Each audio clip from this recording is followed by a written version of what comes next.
പൊക്കോന്ന് പറഞ്ഞു. അപ്പം ഞാൻ സാറേ എൻ്റെ ഒരു സിറപ്പുണ്ട്, സാറ് ഒന്ന് നോക്കിയിട്ട് എനിക്ക് കഴിക്കാൻ പറ്റുവാണെങ്കിൽ അത് എനിക്ക് കഴിക്കാമല്ലോ എന്ന് പറയുമ്പോൾ സാറ് പറഞ്ഞു കുറച്ച് തന്നിട്ട് ആ പ്രോജക്റ്റ് എടുത്തുകൊണ്ട് വരാൻ പറഞ്ഞു. ഞാൻ ഉടനെ ഈ സിറപ്പ് എടുത്തുകൊണ്ട് വന്നപ്പോൾ സാറ് കുറിച്ച സിറപ്പും എൻ്റെ ഇരിക്കുന്നതും ഒരു സിറപ്പ് തന്നെയായിരുന്നു.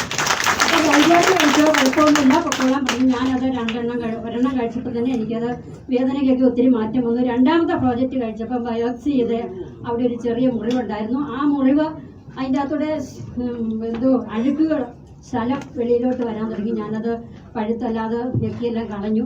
പക്ഷേ ഇപ്പോൾ എനിക്കത് ഈ കൈ കൊണ്ട് നല്ലതായിട്ട് ഈ കൈക്ക് കൊണ്ട് ജോലിയൊന്നും എനിക്ക് ചെയ്യത്തില്ലായിരുന്നു. ഹസ്ബൻഡായിരുന്നു ജോലിയൊക്കെ ചെയ്തുകൊണ്ടിരുന്നത്.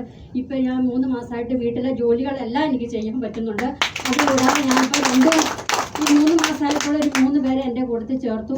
പിന്നെ ഇപ്പം ഇവിടെ തിരുവനന്തപുരത്ത് നിന്ന് ഒരാളിവിടെ വന്നിട്ടുണ്ട്. എനിക്കറിയത്തില്ല, വന്നിട്ടുണ്ട്, എൻ്റെ കൂട്ടത്തിൽ ചേരാനായിട്ട് വന്നിട്ടുണ്ട്.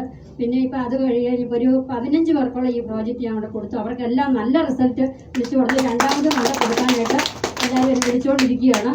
ഇത്രയും പിന്നെ ഇതിന് ഒരു കാര്യം കൂടെ എനിക്ക് പറയാനുണ്ട്. കാരണം ഇതിൻ്റെ പുറകെ നമ്മുടെ MD സാർ ആരാന്ന് എനിക്ക് അറിയത്തില്ല.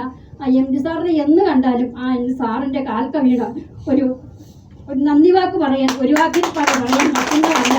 എങ്കിലും എൻ്റെ മനസ്സിൻ്റെ കാരണം ഇപ്പം ഞാൻ ജീവിച്ചിരിക്കുന്നത് നമ്മുടെ ഇതിൻ്റെ പുറകിൽ ഒത്തിരി ആൾക്കാർ പ്രവർത്തിക്കുന്നില്ല. നമ്മുടെ ഈ പ്രോജക്റ്റ് നമ്മുടെ കാര്യങ്ങളിലേക്ക് ഒരാളുടെ പ്രയത്നം കൊണ്ടൊന്നും വരത്തില്ലല്ലോ. അങ്ങനെ കുറേ ആൾക്കാരുടെ പ്രയത്നമുണ്ട്. അവർക്കെല്ലാം ഞാൻ നന്ദി പറയുന്നു.